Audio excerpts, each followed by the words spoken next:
किसी ने बड़े कमाल की बात कही है कि इस अफसोस के साथ मत जगो कि कल क्या नहीं कर पाए, बल्कि सोच के साथ जगो कि आज क्या कर सकते हो। हाय गाइस, मेरा नाम है आरजे कार्तिक और आपके लिए एक छोटी सी कहानी। ये कहानी भगवान गौतम बुद्ध की, जो अपने शिष्यों के साथ में अपने मठ में रहते थे, आश्रम में रहते थे। और एक दिन उन्हें कुछ अलग सी सूझी, उन्हें लगा कि कुछ अलग किया जाए। उन्होंने अपने शिष्यों को बुला करके कहा कि सुनिए, मैं भ्रमण के लिए जाना चाहता हूं, लेकिन इस बार आप मेरे साथ नहीं चलेंगे। क्योंकि भगवान गौतम बुद्ध जहां भी जाते थे उनके साथ में उनके शिष्यों की भीड़ चलती थी, अलग से पहचान में आता था कि भगवान निकले हुए। तो उन्होंने कहा कि आप मेरे साथ नहीं चलेंगे, अब की बार मैं खुद जाऊंगा, अकेला जाऊंगा और कुछ चीजें एक्सप्लोर करके वापस आऊंगा।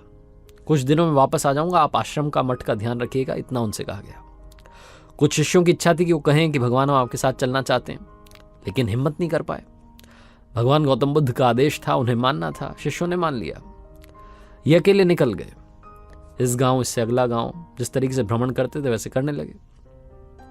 कुछ लोगों ने इनको पहचान लिया, इनको प्रणाम किया, इनसे ज्ञान प्राप्त किया। कुछ लोग नहीं पहचान पाए, क्योंकि अकेले निकले हुए थे। जब निकलते थे तो भीड़ से निकलते थे, वैसे ही पहचान में आते थे। तो किसी का ध्यान नहीं गया। उन्हें लगा कि साधारण सा भिक्षुक निकला होगा भिक्षा मांगने के लिए। एक गांव में निकले हुए थे, सुबह का वक्त था और सवेरे सवेरे एक व्यक्ति शराब पीकर के अपने घर वालों से झगड़ा कर रहा था। भगवान गौतम बुद्ध इस घर से उस घर से, इस घर से आगे बढ़ते जा रहे थे, प्रणाम करते जा रहे थे। कुछ लोग भिक्षा दे रहे थे। जब उस घर की बारी आई जहां वो शराबी शराब पीकर के झगड़ा कर रहा था, तो उसने देखा कि एक भिक्षुक आया हुआ है। वो बिफर पड़ा, गुस्सा करने लगा। जो सारा गुस्सा घर वालों पर कर रहा था, इन पर डाल दिया। गालियां देने लगा, अपशब्द कहने लगा, पता नहीं क्या क्या कह दिया। यहां आ जाते हैं, ये हो जाता है, वो हो जाता है। भगवान गौतम बुद्ध ने सारी बातें सुनी, मुस्कुराए और आगे बढ़ गए। जब उस शराबी का नशा कम हुआ, नशा उतरा, तो उसी गली में एक बूढ़ा व्यक्ति रहता था। वो इसके घर पर पहुंचा और जाकर के बोला कि आज तुमने बहुत बड़ा पाप कर दिया। तो शराबी ने कहा कि अरे क्या हो गया, मुझे ज्ञान मत दो, शराब मत पिया करो, ये सब मत ज्ञान दो मुझे। तो उस बूढ़े व्यक्ति ने कहा कि नहीं नहीं, ज्ञान नहीं दे रहा हूं, आज तुमने वाकई में पाप कर दिया। तुमने भगवान गौतम बुद्ध को गालियां दी। तो ये व्यक्ति कहने लगा कि पागल हो गया, उनको क्यों गालियां दूंगा। तो उस बूढ़े व्यक्ति ने कहा कि आज जो सवेरे सवेरे तुम्हें सुबह सुबह दिखे थे ना, वो भगवान गौतम बुद्ध थे।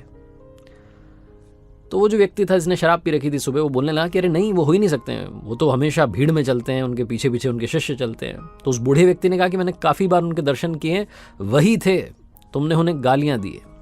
अब जाओ, जाकर के माफ़ी मांगो। ये जो व्यक्ति था जिसका शराब का नशा उतर चुका था, इसको गिल्ट महसूस होने लगे। इसे लगा कि इसने बहुत बड़ा पाप कर दिया, भगवान गौतम बुद्ध को अपशब्द कह दिए, पता नहीं कहाँ है, इसको नरक में भी जगह नहीं मिलेगी। ये दौड़ा अपने गाँव से निकल गया, दूसरे गाँव में गया। उस रास्ते पर जो दूसरा गाँव था, वहाँ भी नहीं मिले। पूरी रात खोजता रहा, अगली सुबह भी खोजता रहा।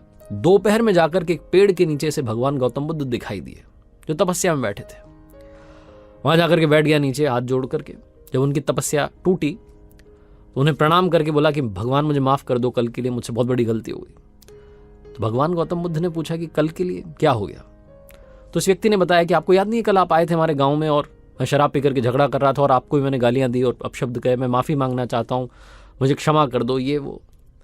भगवान गौतम बुद्ध ने कहा कि कल क्या हुआ मुझे तो याद ही नहीं है, मैं तो आज में जीता हूं, तो किस बात के लिए माफ करूं। छोटी सी कहानी, लेकिन हमें यही सिखाती है कि लाइफ में जो बीत गया उस कल को भूल जाइए। मैंने पहले भी अपनी कहानी में कहा कि भूलने वाली सारी बातें याद हैं, इसीलिए जिंदगी में विवाद है। कल के बारे में सोचना है, लेकिन उस कल के बारे में नहीं जो जा चुका है, बल्कि उस कल के बारे में जो आने वाला है। प्रेजेंट में रहिए, फ्यूचर की तैयारी कीजिए। जिंदगी जीने का यही एक फंडा है। आप देख रहे हैं आरजे कार्तिक को। देखिए मेरे साथ हर सोमवार सुबह 9:30 बजे एक नई कहानी। और बस जाते आते यही कहूंगा, ऊपर वाले के आशीर्वाद के साथ, अपनी फैमिली के प्यार के साथ और अपनी मेहनत के साथ कर दिखाओ कुछ ऐसा कि दुनिया करना चाहे आपके जैसा।